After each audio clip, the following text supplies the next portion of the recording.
Penyakit yang banyak dialami orang Indonesia adalah gula darah tinggi atau diabetes. Namun, tak sedikit pula yang mengalami gula darah rendah. Penderita diabetes juga rawan mengalami gula darah rendah. Konsumsi obat diabetes bisa menyebabkan gula darah rendah hingga di bawah batas normal. Gula darah rendah menyebabkan tubuh lemas sehingga bisa menimbulkan berbagai gangguan kesehatan. Jika gula darah dalam angka rendah, maka tubuh akan terasa tak biasa yang diikuti dengan berbagai gejala. Mayo Clinic menyebutkan gula darah rendah atau hipoglikemia adalah suatu kondisi di mana kadar gula darah lebih rendah dari standar. Meskipun tubuh memberikan ciri-ciri gula darah rendah, namun hal itu kerap kali terlewat. Padahal jika tidak diobati, gula darah rendah ini dapat menimbulkan komplikasi kesehatan yang serius.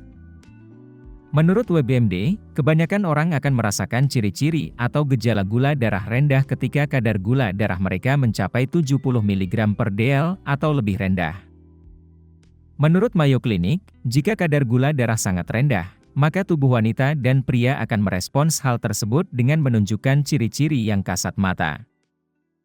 Ciri-ciri gula darah rendah antara lain terlihat pucat, kegoyahan, berkeringat, sakit kepala, kelaparan atau mudal, dan detak jantung tidak teratur atau cepat.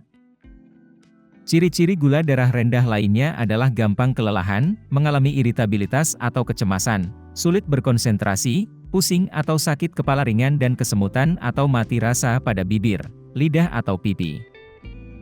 Apabila kadar gula darah semakin turun dan memburuk, ciri-ciri yang terjadi adalah kebingungan, perilaku yang tidak biasa atau keduanya, seperti ketidakmampuan untuk menyelesaikan tugas-tugas rutin. Ciri-ciri lainnya berupa kehilangan koordinasi, tiba-tiba bicara cadel dan penglihatan kabur atau penglihatan terowongan, serta mengalami mimpi buruk jika tertidur.